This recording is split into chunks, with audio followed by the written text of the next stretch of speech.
Assalamualaikum warahmatullahi wabarakatuh. Kali ini kita akan mereview atau mereaction di portal berita yang terbaru. Judulnya Ahok ramal 5 tahun lagi SPBU bakal sepi. Ada apa? Komisaris Utama PT Pertamina Basuki Cahayapurnama alias Ahok memperkirakan dalam 5 tahun ke depan SPBU akan sepi kendaraan yang datang untuk mengisi bahan bakar. Pemerintah Indonesia saat ini memang tengah menggalakkan penggunaan energi bersih. Salah satunya adalah listrik, yakni melalui kendaraan listrik.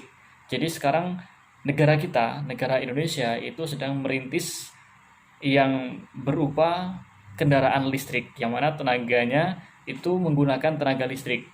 Mungkin ya sekarang yang sedang dikembangkan itu yang memakai energi listrik, mobil dicas gitu ya.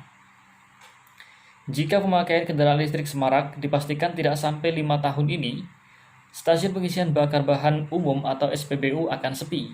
Ya masuk akal juga sih kalau nantinya kendaraan-kendaraan itu memakai tenaga listrik, otomatis SPBU tempat pengisian bahan bakar yang saat ini Pertalite, Premium atau Pertamax ya bakal sepi karena kan udah nggak pakai bahan bakar minyak lagi.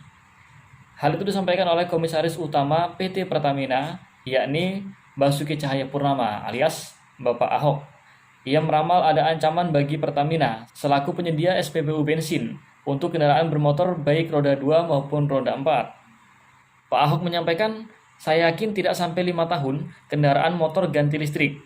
Itu jika ada pemberian kredit bunga murah. Kalau kendaraan listrik dijual dengan harga kredit yang murah, yang ringan, kemudian kendaraan itu tidak banyak bermasalah ketika dioperasikan, ya bisa jadi akan marak kendaraan listrik di Indonesia ini. Saya kira SPBU bisa langsung kosong karena operasional SPBU itu kebanyakan diisi oleh motor. Itu keterangan Pak Ahok dalam Rolling Twin 2022 di BSI Spring Festival pada Kamis 10 Februari 2022 kemarin. Selain adanya kredit murah untuk pembelian motor listrik, ada juga mengenai teknologi baterai kendaraan listrik yang murah. Jadi, selain diisi dengan tenaga listrik, kendaraan-kendaraan di masa depan itu memakai baterai. Jadi, mungkin satu kendaraan itu memiliki baterai cadangan. Ketika satu habis, bisa langsung diganti. Nah, baterai yang satunya di charger gitu kan. Jadi kan, ya secara otomatis tidak membutuhkan bahan bakar minyak lagi. Yang mana ke depan angkutan-angkutan milik perorangan bisa menggunakan baterai listrik untuk kendaraan listriknya. Ya, jelas. Dengan begitu, maka Pertamina harus betul-betul memikirkan ke depan terkait bisnis retail yang saat ini diandalkan untuk segera mengalami perubahan. Oleh karena itu, ia meminta Pertamina untuk mulai membangun logistik supply chain. Pak Ahok mengatakan minimal kita menguasai data retail, tidak hanya produk minyak saja, ada lubrikan, ada yang lain juga. Tapi lebih penting adalah jaringan logistik supply chains. Ya, saya kira itu ke depan seperti itu, kata Pak Ahok. Seperti itu. Seperti diketahui, pemerintah menargetkan bisa memproduksi sebanyak 600.000 mobil listrik pada tahun 2025 dan 2,45 juta unit untuk motor listrik di tahun yang sama. Jadi 2025, 3 tahun dari sekarang, itu pemerintah menargetkan bisa membuat sebanyak 600.000 mobil. Nah, tidak hanya dibuat tapi bisa terjual. Kemudian untuk motornya 2,45 juta motor listrik di Indonesia.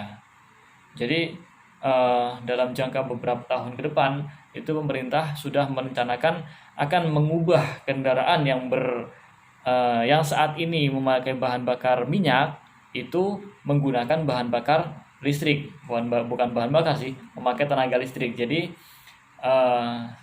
ya ada efek baik dan buruknya juga. Ini kan yang saya baca di SNBC Indonesia ini ramalan dari Pak Ahok, bukan ramalan tapi prediksi beberapa tahun ke depan SPBU bakal sepi kalau seandainya mobil dan motor listrik diterapkan di Indonesia dan bisa menguasai pasar di Indonesia ini. Tapi kita lihat untuk beberapa tahun ke depan, khususnya 3 tahun ke depan, seperti apa perkembangan mobil dan motor listrik. Apakah prediksi atau ramalan Bapak Ahok ini terbukti atau tidak ya. Kalau memang terbukti, berarti Pertamina harus punya strategi lainnya untuk menguasai pasar di Indonesia. Oke, mungkin itu saja video saya kali ini. Bila ada komentar mengenai prediksi atau ramalan Bapak Ahok, bisa disampaikan di kolom komentar di bawah. Terima kasih. Assalamualaikum warahmatullahi wabarakatuh.